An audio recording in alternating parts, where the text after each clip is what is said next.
Hello everybody and welcome back. Thank you so very much for joining me. I'm Cam Christo. This is Europa Universalis 5 Dev Diaries. They call them both of those things something different, but that's okay. We don't mind. And we're going to dive into religion and population. Two obviously incredibly important areas. Let's, without further ado, get straight into it. So first off, here's the religion map as it stands. It's not final. They hasten to point out that it's not final. And I sure hope not, because this whole area just being animist is not great. But we'll see. It's also worth remembering there are minority religions, as we will get to later in the video. So there's going to be, it's not like this whole area is Catholic. And look at the amount of Sunni still in Iberia, even as the majority. Very cool. Very cool. Now, there isn't a massive amount to say on religion, so we're going to go through this relatively quickly, and I actually haven't got any of the dev responses for you. If you want to dive way deeper in, please do. It's Tinto Talks number 13. I'm sure you can find it. You can go it and go read through. Most of the answers to questions are about specifics of like, is this religion in? Is this religion in? Things like that. That's not very interesting to me, personally. I'm interested in the overarching mechanics, so let's talk a little bit about those. So, first off, we can see that religion to religion relationships are not necessarily bilaterally symmetrical, meaning your religion can have a more positive opinion of someone else than they have of you, which I think is a very interesting nuance. It'll be cool.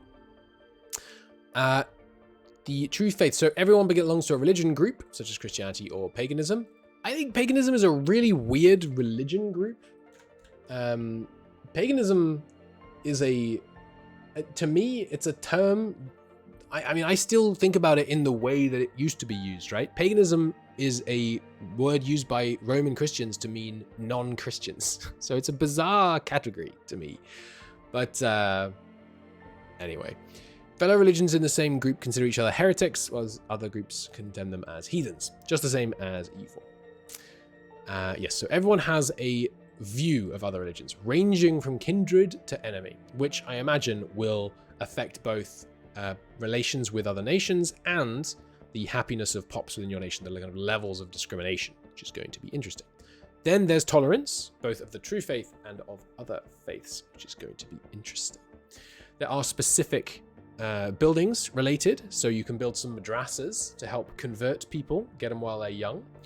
And this also buffs up literacy, but more clergy food consumption. So you've got to balance your various things here. There are those out there on YouTube, and no hate for them, going deep on looking at like precisely what goods go in and things like that. It's not of interest to me. We'll see how it plays once the game comes out. But for now, cool. It uses paper and cloth to convert people. And then to construct it, you need masonry, glass, and lumber. Makes sense. I don't know why the glass is stained glass, but there you go.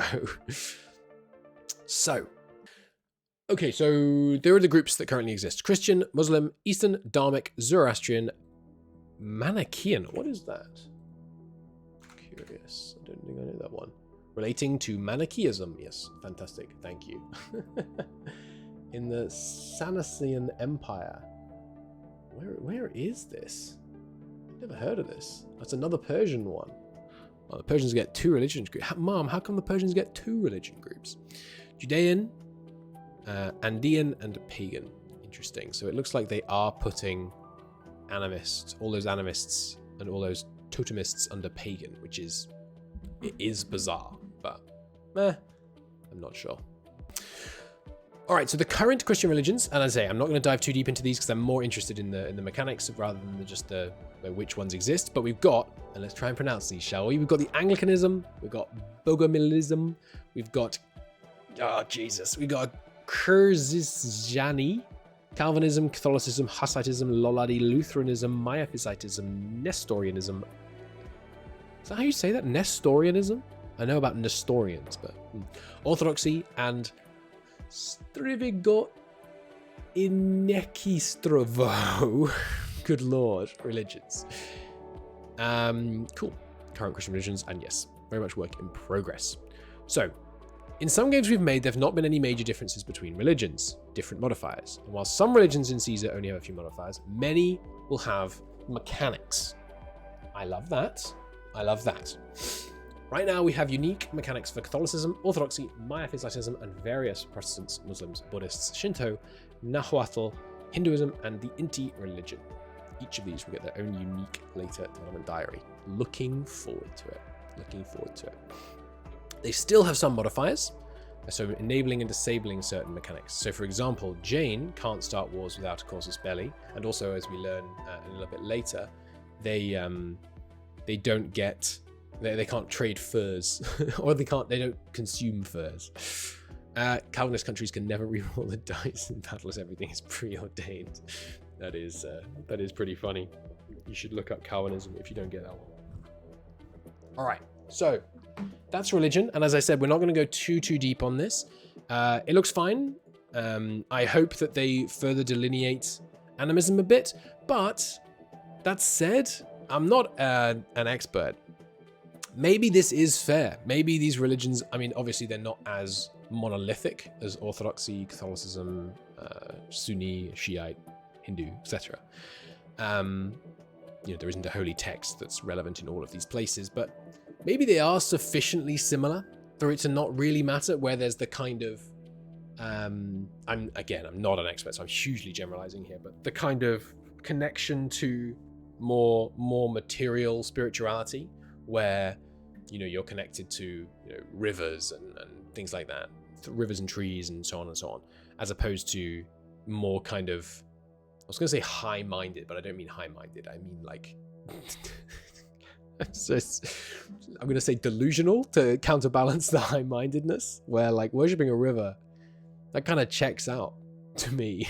But anyway, I don't know how similar these are and if it makes sense, but we are expecting to see some more delineation, especially because I've just noticed the Incans religion doesn't appear to be separate. Incans religion is quite formalized, I thought, but we'll see. Yeah, river gives water, river gives food, river is God. Seems more logical than most. So, before I offend anybody else, let's move on to talking about Tinto Talk 17. Now you may note that we have skipped ahead. This is the population one. This is where we're diving into some of the population mechanics, and I think there's lots to dive into here, and obviously it connects to culture and religion and so on, so I think it fits nicely thematically with what otherwise would be a very short video, just going over some of the basics of religion. So, I'm conflicted. On the one hand, yay spreadsheets. On the other hand, are you ever going to use this? What's the use case for this screen? I'm a little lost as to why I would open this screen, apart from to like show off the state of my country at the end of a campaign. What am I gleaning from this? Like, not much, right? Because I can't possibly check all of the different little populations and meaningfully make decisions about what I'm going to do regarding their well-being. And I'm not going to go through and check which are disloyal. I want to be able to make broad strokes assessments. So I'm conflicted. I'm curious about what you guys think. But yeah. I mean, obviously some of these numbers are useful, but this, why is this here? Spreadsheets can be awesome. Like the more spreadsheets mod for Victoria 3 where you can interact with all of your goods on one screen is amazing, but I don't see any room to interact here. Maybe I can right click, but I'm not so sure about this. It's good that it exists. It's like the ledger. It should, let me be clear. It should exist because maybe you want to look and be really precise. But this is the first UI they're showing us. It strikes me as they don't have a UI that's going to be easy to interact with that they'd rather show, which is worrying. I mean, I know UI is still very much work in progress, but it's just a little worrying. To me, the challenge that Tinto is setting themselves, they have this game, they have all these complicated features that really need to be able to be interacted with in a fun, intuitive way, in a way where you can see what the impact of your action will be. and you can carry it out at a macro scale if that's what you're trying to do. And that's going to be difficult. And I'm yet to see many UIs that really persuade me that they've probably understood the challenge, but they haven't proven to me that they have understood the challenge and are taking it head on with the kind of way they're designing UI. And I'm also live right now, for those of you that aren't aware, for those of you on YouTube. We have a Mayo and Taxes dev in the chat. This is one of the things that Mayo and Taxes fails at. And I want to be very clear that that's fair enough. But there are things in Mayo and Taxes, like let's talk specifically about the taxation system. You can get a screen that thematically, not visually, but thematically is somewhat similar to this. You can see all of the taxes that you're applying in a province, but there isn't a good way to interact with the taxes system on a national level. What you do in practice is automate it and then just design your society such that the automation does what you want it to do, which is a fine system, but there isn't a way to engage with it because there's so much minutia, and you need a layer of abstraction between the minutia. It doesn't have to be actual abstraction, just visualizing data abstraction and interacting abstraction. And that's the challenge that they're facing. You need to be able to interact with a simplified version of this very complicated simulation, because you can't possibly interact with every element of the simulation.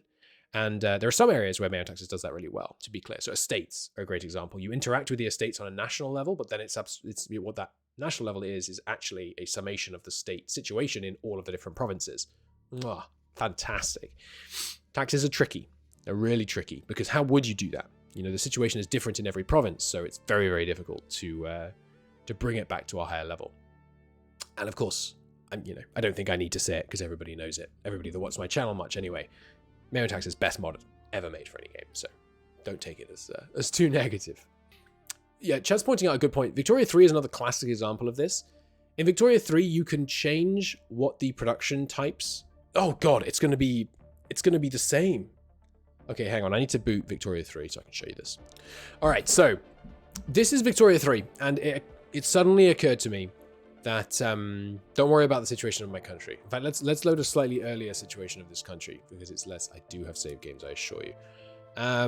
Let's load a slightly earlier version of this country before I ruined it by going communist.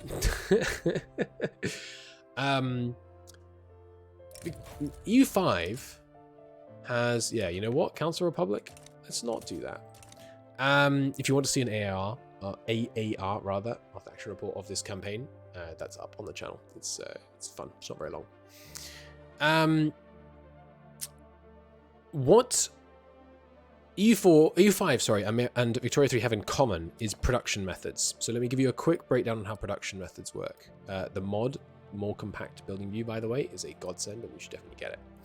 So the food industries here, they have different base production methods, different canning production methods, different distillery production methods. Don't worry, I'm not going to try and teach you how Victoria 3 works. I'm just going to teach you a fundamental problem with this system. We have a lot of different buildings, right? A lot of different buildings. And we're going to have a lot of different buildings in EU5, even more additional buildings than we have here. Now, what's the problem? The problem is buildings, if all of our buildings have the same production method, that's kind of easy to understand, right? What if we decide that in Holland, we don't have any oil? Let's say we don't have much oil, so we need to do some different stuff. We can't do vacuum packing. We'll do canned fish. What are production methods, by the way? They're just ways to change the inputs and outputs that a building uses. Now, we got this. This icon here means that we have multiple different production methods in effect within these buildings. Now imagine that I have all of these different things. I can't affect a bunch of these because they're not actually in my country. I think that's a mod's fault rather than the game, but anyway. So let's say we have a bunch of different production methods in effect in a bunch of these different countries. Suddenly, this UI tells me absolutely nothing. And there's no way for me to change all the production methods that are currently on bakeries to sweeteners. And there's no way for me to change all of the production methods that are in places that have enough sugar to switch to sweeteners And there's no way for me to change all of the ones that are currently on vacuum panning to canned fish, or all the ones where there's a shortage of oil to canned fish. There's no way to do a huge raft of things without going province by province, building by building. And that just isn't plausible. That is the base game that they have. For some reason, it shows me buildings in here that are in places I can't own and therefore can't interact with. Brilliant. Anyway, it becomes very, very difficult very, very quickly, these production methods. So this is a perfect example, I think, of there's this deep simulation and they've put work in, serious work, to try and let you engage with it on a national level. But you can't control this well. You can't interact with it in the kind of not completely macro, changing it everywhere, not completely micro, changing it in just one province. There's no way to interact with it in those spaces in between. And that's so important. You need to be able to interact with things at the scale that you want. And the UI, designing one UI which allows you to interact both at the macro, the micro, and various levels in between, sensitive to the specific state of your country. Now that's very challenging. I'm not just ragging on the Victoria 3 developers here, it's really difficult.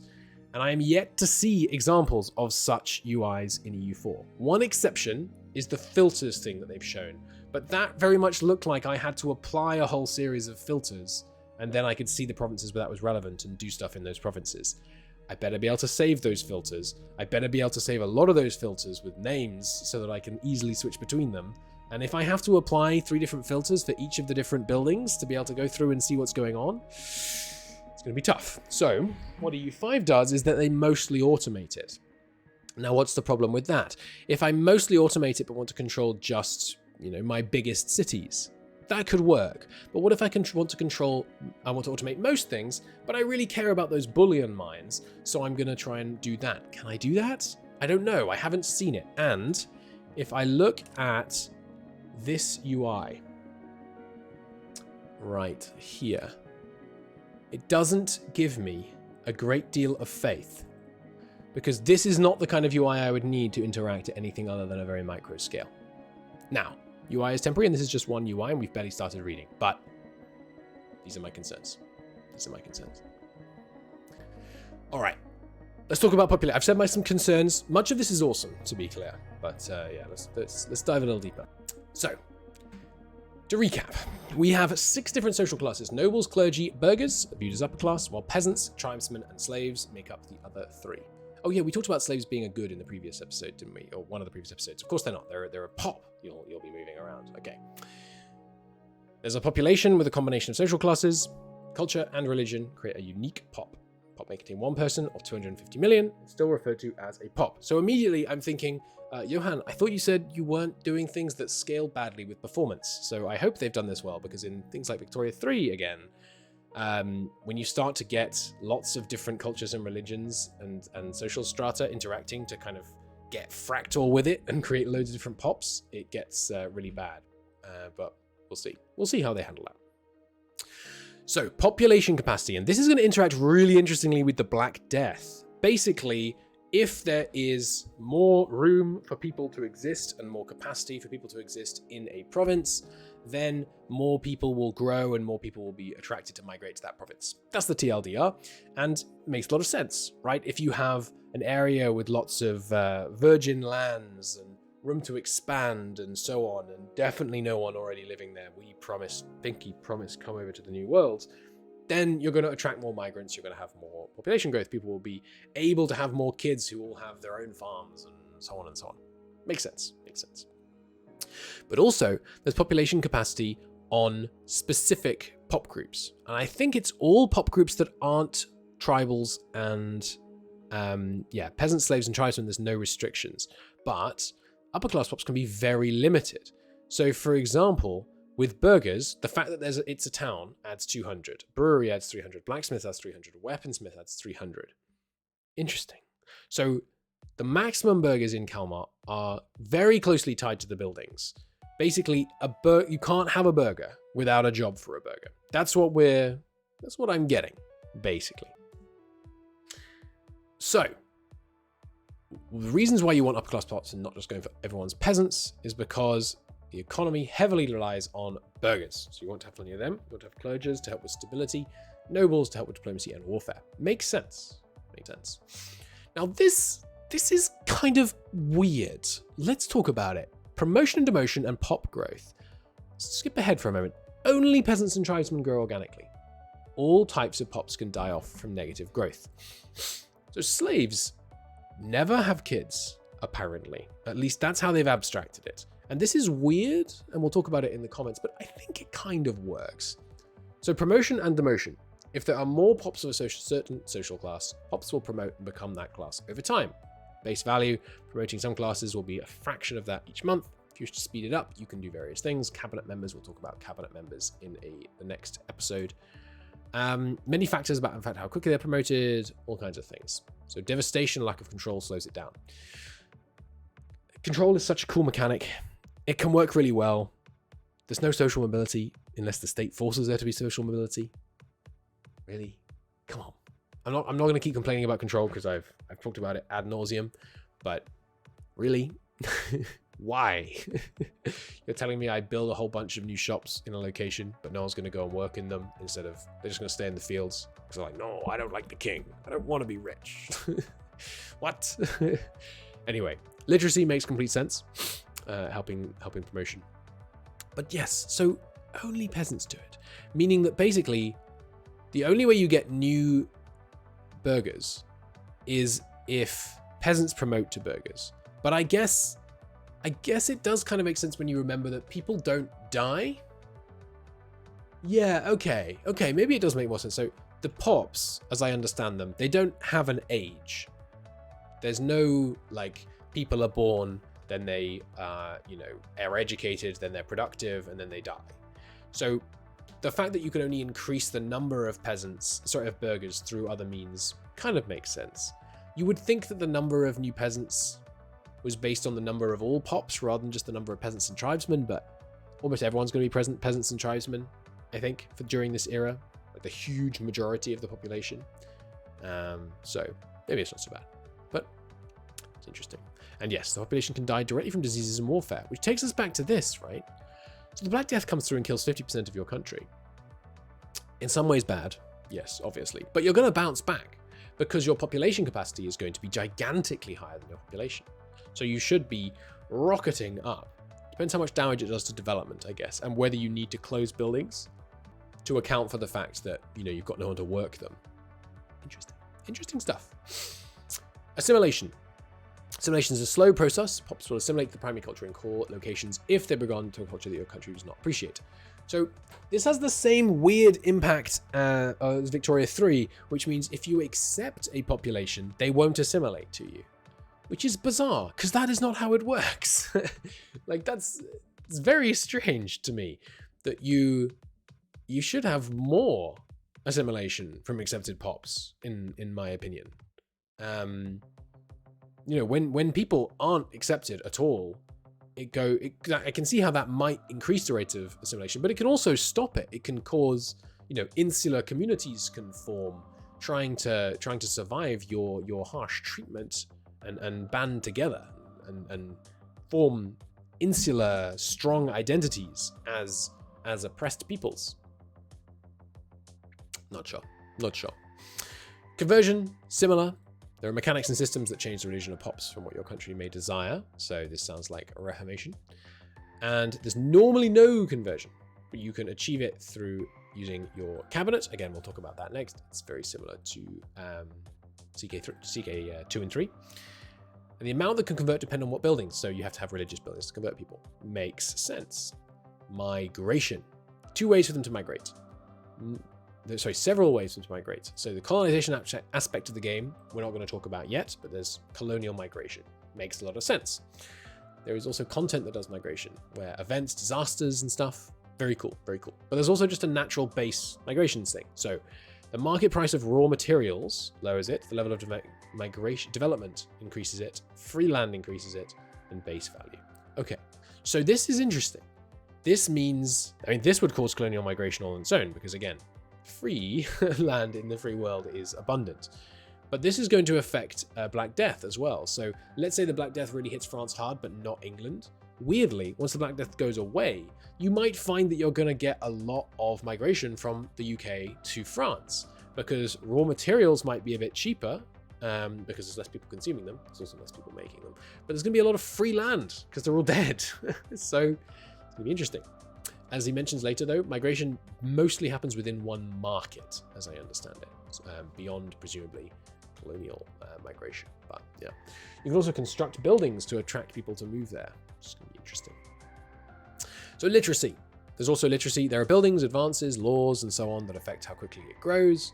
And the average literacy has an impact on research speed. Makes sense. And the more literate pops have an impact on their satisfaction. There you go.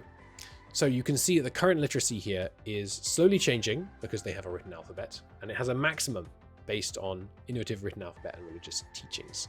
And then because it gives this, you get monthly development up and trade capacity up. So literate burghers specifically make you richer by the monthly development and trade capacity. Interesting. And there'll presumably be different literacy effects on different social classes. Looking forward to that. Literate slaves are very unhappy with their situation. Makes sense. And literacy of nobles affects how quickly you can make control rise, which means that as you go later and later into the game, you get more and more literate pops. You're going to be able to more aggressively conquer and control new lands. Pretty cool stuff.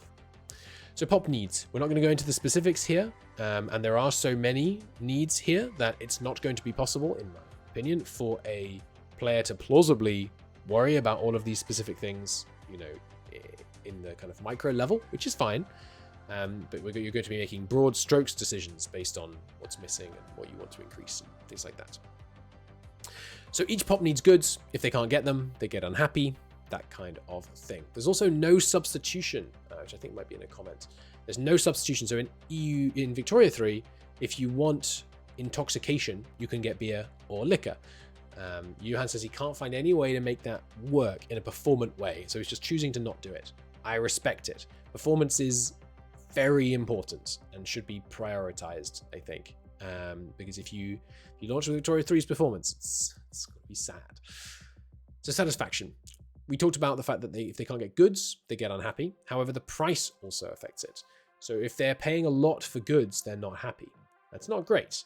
But if you can get goods cheaper, excuse me. Literacy impacts how much they understand the price. So illiterate people don't know that they're overpaying, which is a bit odd, but an interesting mechanic. Which means basically as the game goes on, they get more literate. It's going to get harder to keep people happy in unpleasant situations. The status of their culture in the country, the religion they belong to, and how satisfied their estate currently is also has a big impact on their satisfaction. And we can see plus 20% for primary culture. Tolerance of Catholicism is really high. So instantly you've got a huge amount coming up here. Pretty nice.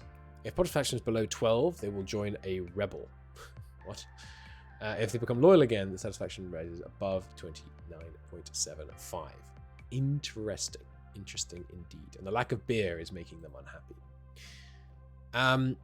So there's average satisfaction as well, because these pops might want to rebel, but maybe there aren't very many of these pops, so there won't be enough. It won't really matter. We'll see. And then we have the average satisfaction, so you can see just the breakdown of these. And hopefully I can hover here, and it gives me a good tooltip. I mean, it probably gives me this tooltip, I hope, to show me how things are going. How is this screen going to look when there's 25 different pop groups here? You know, nobles with lots of different cultures. That seems potentially worrying. Maybe it only shows the biggest 5 or something, but we'll see.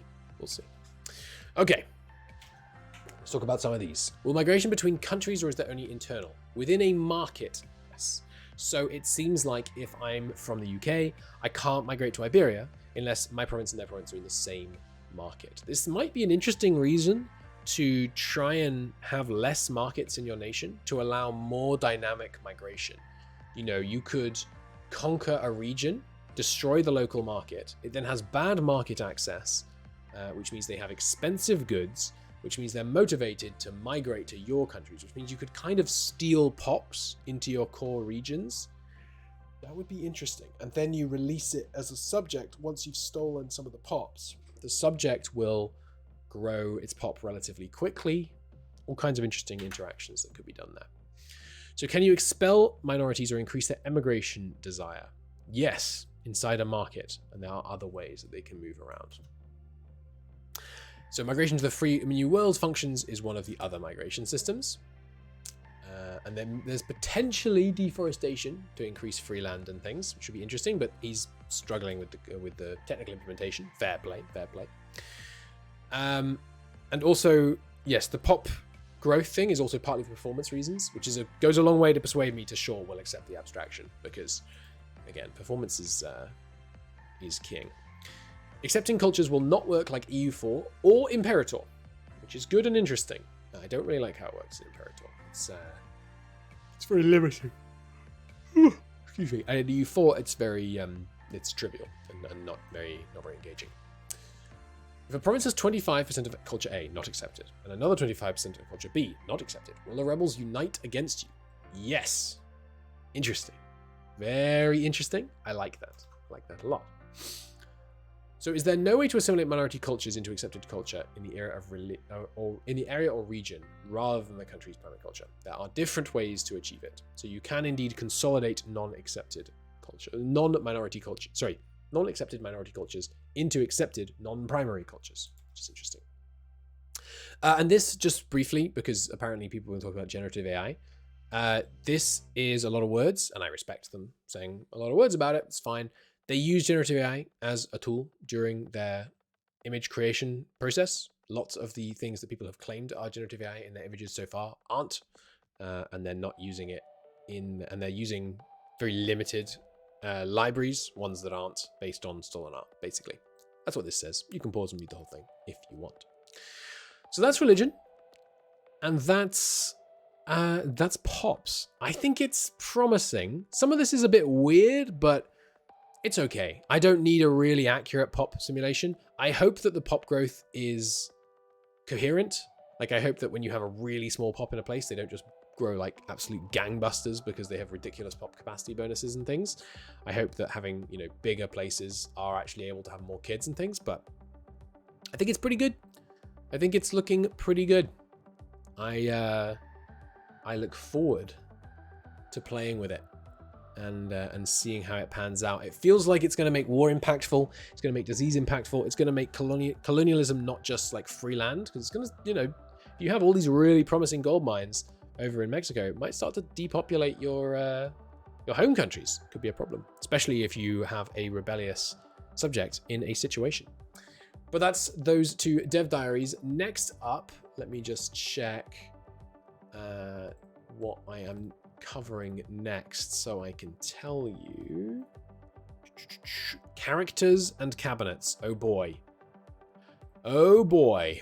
Next up is characters and cabinets, and let me give you a sneak peek of what we're going to be covering next time, because I have some thoughts about this and this and this.